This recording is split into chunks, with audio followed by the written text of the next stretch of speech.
What's going on, everybody? Back today with another video, and today we're going to be talking about single action revolvers and are they still relevant? Now, I want to start out with just saying I actually hate this question.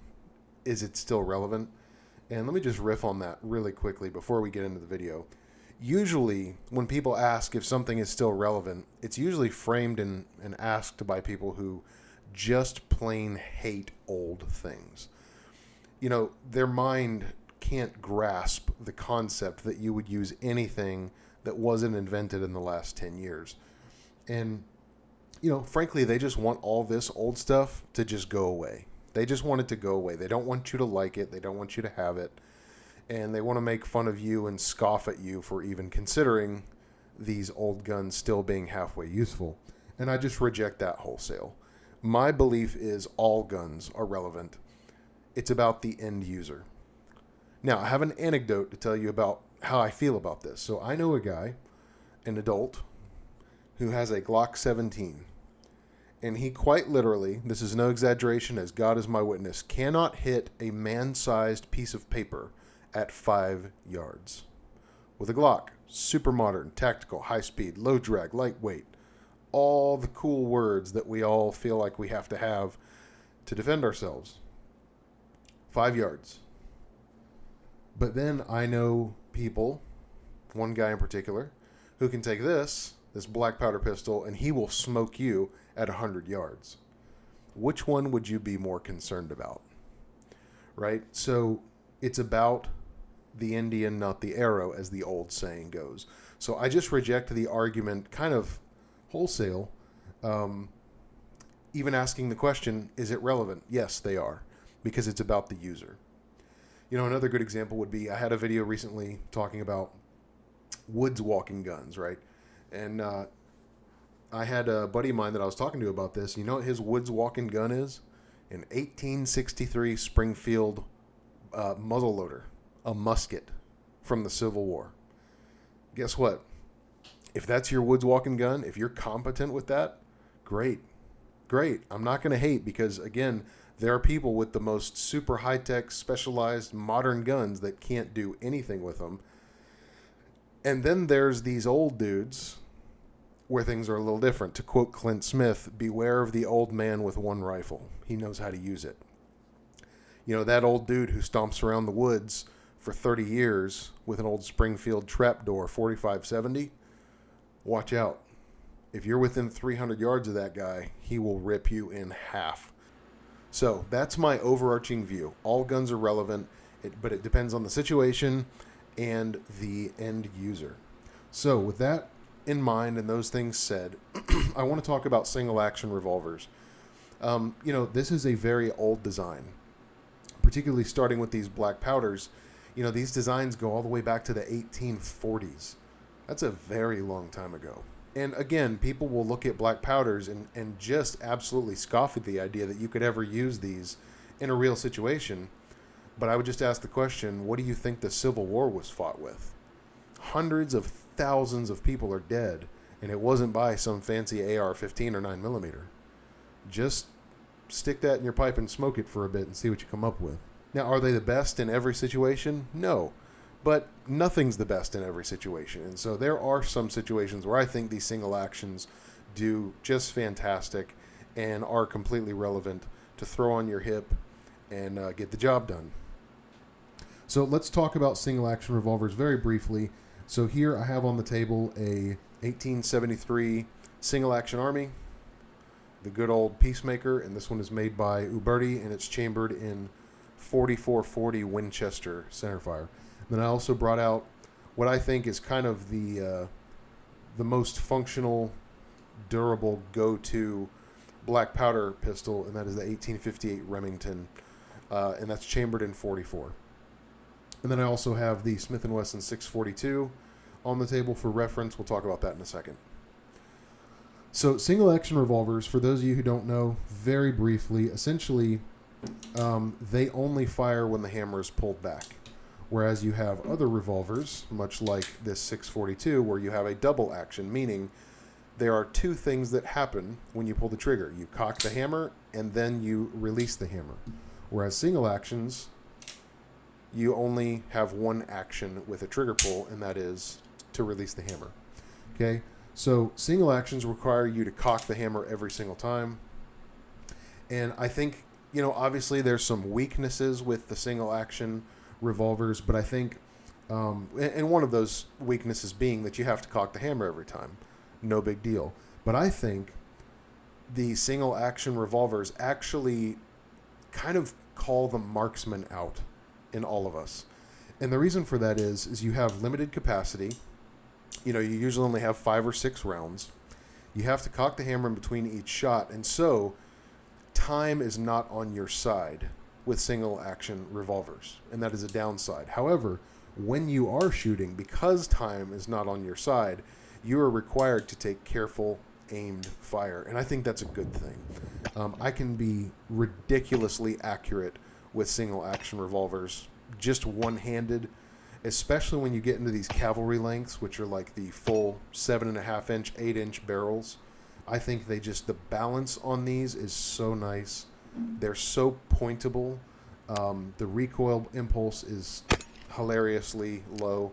And so I think they are a marksman's pistol because you have to make every single shot count. Whereas the modern doctrine is carry 20 rounds in your magazine and just mag dump everything that moves. I disagree with that philosophy completely. I think being accountable, careful, and purposeful with every single bullet is the right way to live, and that's just me.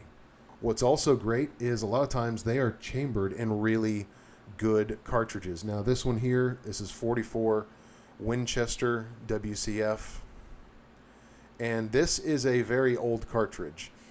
This shoots a 200 grain bullet, and it's going about 800 something feet per second. Very akin to the 45 ACP. These are known thumpers. They are a very effective cartridge. The more common would be 45 Long Colt, which is even a little more effective. They're going a little faster, and you usually have a 250 grain bullet.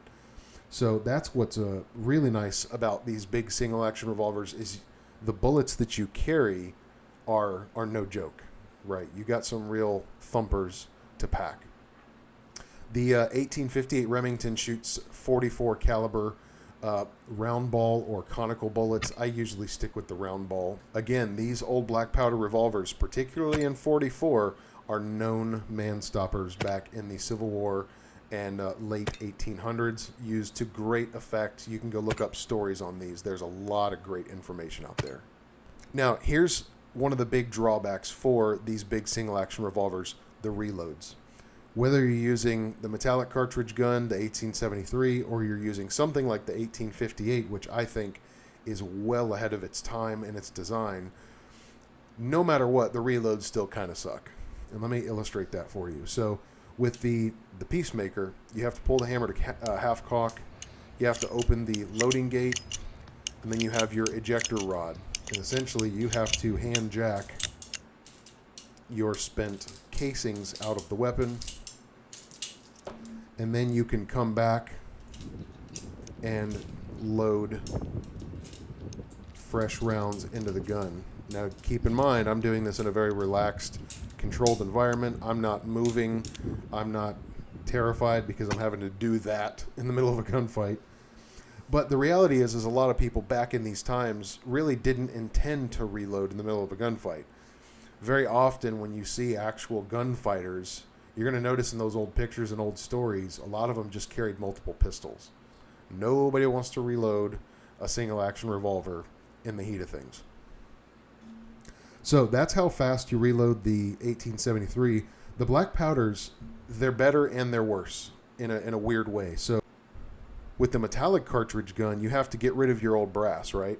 With the black powders, you skip that step. When you fire, there's no brass, so the chamber's now empty and ready to be reloaded. The downside is, even with using paper cartridges, which certainly speed up your reloads quite a bit. Let me pull one of these out. So even if I use paper cartridges, which literally just stick it in the cylinder, ram it down with your loading rod, and then put a cap on the back of the cylinder.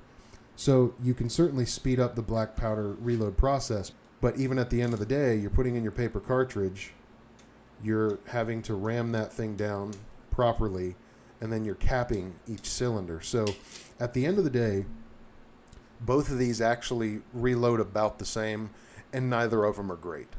Now, I will give one slight edge to the 1858, and you can actually get these that are cartridge converted, where they actually use center fire cartridges, and that makes this pistol a venerable pistol. But even in its black powder configuration, check this out. I can just take out my old cylinder and then throw in a new one. So I can have this other cylinder preloaded with caps, balls, everything's ready to go, and very quickly swap them out. I'll show you that one more time. Okay. Swap it in, arbor down, done. Super, super fast reload. So actually, if you were going to put these two head to head, even in their current configuration, the 1858 is going to smoke even modern revolvers. That's kind of why I brought this one. So even a modern revolver, I carry these Bianchi speed strips for spare ammo. You essentially, you stick two in, pull it off, stick two in, pull it off, one more, okay, and the weapon's reloaded. So I can reload this old black powder with a spare cylinder just as fast as I can a modern swing out cylinder, even with your modern ejection mechanism. At the end of the day, though, the moral of the story here, revolvers suck to reload. Now, this is the part where normally people are going to invoke the name Jerry Michalek, as if that is a use case for the speed at which one could reload a revolver. Quick question for you. Are you Jerry Michalek? Me neither. Cool story. So, Jerry Michalek is an enigma. And could we all train to get maybe that fast? Probably, but none of us are. So, we'll set that anecdote aside. Okay, so we've talked about some of the benefits. These guns are accurate. They carry good cartridges. The triggers on them are normally really, really nice. Okay, I've just got snap caps in this one. Normally, these are very light, very short triggers. They are very accurate pistols, and they shoot good cartridges. The downsides, yep, for sure. Reloads are just not a thing you want to do in the heat of the moment. But what's a good use case for a single-action revolver? Well, my recent video talking about woods walking guns, right? This idea that you're just going to go for a hike, go for a walk, go stomp around in the woods with your buddies, and you want to have something on your hip. Would I strap on a single action revolver? Absolutely. Now, there's this idea that, I have to bring a gun that I'm prepared to get in a gunfight with a 50-man team of Taliban fighters, and if I don't have a gun that can help me there, then it's not a good gun. I just think those scenarios are absolutely delusional. I think what you really need is a weapon that is something you can perform with, has a good cartridge, and something to maybe ward off a cougar, a mountain lion, some coyotes, maybe a bear, right? Although I don't think I'd feel comfortable with anything except for an M134 minigun against a bear personally. But you get the idea. I'm not going out with some gun that I think I'm going to get in some long John Wick style gunfight with. I just need something to defend myself and ask ourselves the question, can you defend yourself with a single action? Absolutely. People have been doing it for hundreds of years. It's about the shooter, not the gun. So for me, that's the use case for a single action, is outside the waistband carry, in a gun belt, kind of out woods walking, right? I would never try to conceal one of these. I would not open carry one of these in civilized society, even if it were legal, because that is just probably not smart. But I do think the use case is, hunting, fishing, woods walking, absolutely. Perfectly capable guns in capable hands if you are trained. Now, if I'm going to take one of these on the belt, and yes, I have actually gone woods walking with a black powder pistol on the belt for the purposes that we're discussing. We'll talk about that in a minute. But let's start with the 1873. One of the drawbacks of the 1873 is normally the safe way to carry these is with one empty chamber. And the reason is when your hammer is down, you want it resting on an empty chamber. That kind of sucks because now you got a 5-shot gun. Is it still okay? Sure. Now, with these modern pistols, for instance, this one is a 3-click Uberti, meaning basically it has a way where the hammer can come down and your actual firing pin here is disengaged so that you can safely rest the hammer on a loaded chamber. I don't like that still because there's a way to very easily bypass that, so I'm not a fan. So if I'm going to carry the 1873, I'm going to carry it with 5 and an empty chamber. Now there is a way. So I've got 6 loaded. There is a way. If you just pull the hammer back, and I'm trying to rotate the cylinder, pulling the hammer back, and see now the cylinder will rotate. You can actually rest that firing pin in between 2 cartridges, and you'll feel it drop right there. So now my firing pin is resting in between 2 chambers. So it is possible to carry this way. And I have done it. I think it's safe to do so. The only downside is you can very easily rotate that cylinder, and now I've got a firing pin on a live round. Okay. Still not optimal. So there's really not a super great way to carry a single action army with 6 rounds in it. And also, no, I do not think half cock is a good idea. Certainly not full cock. Would not be doing that. Now, this is where the black powder actually has a great advantage over the 1873. Even the Colt models, the 1851, 61 Navies, the 1860 Army. But in this case, the 58 Remington, you have these safety notches here. And what you can do is pull the hammer back just a little bit and actually lock. The hammer locks into that notch. And now I am in between 2 chambers. So I don't have a hammer resting on a cap of a loaded chamber, and you cannot rotate this cylinder out of that. You actually have to pull the hammer to get out of that locked state. So advantage black powder. You can carry a full 6 in the gun. So if I'm going to carry a black powder, there's a couple ways to do this. Now, I should have mentioned with the 1873, how do you carry spare ammo? Normally, just a few rounds in the pocket. You can also do maybe some in your bag if you're carrying a bag. If you want to do the gun belt thing and have a bunch of cartridges on your belt, it's not a bad way to do it, but I just personally don't feel the need to carry, 50 rounds of ammo. Because if you're just going for a hike, keep in mind these are heavy, and they get heavy pretty quickly. But when it comes to black powder, how do I carry a reload for those? Well, I think the best way, if I'm going to pick a black powder, it's usually going to be the 1858 Remington. I'm carrying a spare cylinder. I'm going to have it loaded, balls, caps, everything ready to go. And like I demonstrated before, you pull it to half cock, drop your loading lever, pull out your arbor, and simply swap out your cylinders. Very quick and easy to do.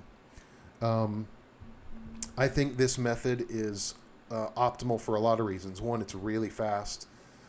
It's very easy. But 2, when you shoot these black powder guns, this cylinder gets dirty immediately. Like, you can shoot one cylinder and it's kind of like, okay, I can reload, no problem. But they get dirty very quickly. One big benefit of swapping cylinders is now you got a perfectly clean, ready to go cylinder. So on my gun belt, I actually have a pouch just for spare 1858 cylinders. You can also carry a cartridge box, which I often do. These are very, very lightweight, and you have 6 rounds at the ready. The only unfortunate thing about this is when you start going down this road, you got to carry cartridges and you got to carry caps separately. And it just becomes a little cumbersome to deal with a bunch of really little bitty parts. So I think spare cylinders are the way to go. Now, we talked about how the black powder has some advantages. I got a faster reload with this one. I can actually carry 6 safely. Here is the much bigger advantage that the single action army has. I don't have to worry about weather with these cartridges. That is the unfortunate thing with black powders. They are a fair weather pistol. Now, there's a way to take your paper cartridges and dip them in beef tallow and beeswax and actually, quote unquote, waterproof these cartridges. I'm not so sure that does make them waterproof. I think it helps. But black powder becomes a real problem to keep dry. It is very hard. I found it impossible, but maybe I'm just not that good at it. But with actual brass cartridges, no problem. Let it rain, things still going to work. So those are my thoughts, man. I do think single action revolvers are still relevant. Look, these shoot big bullets that have been proven effective over hundreds of years.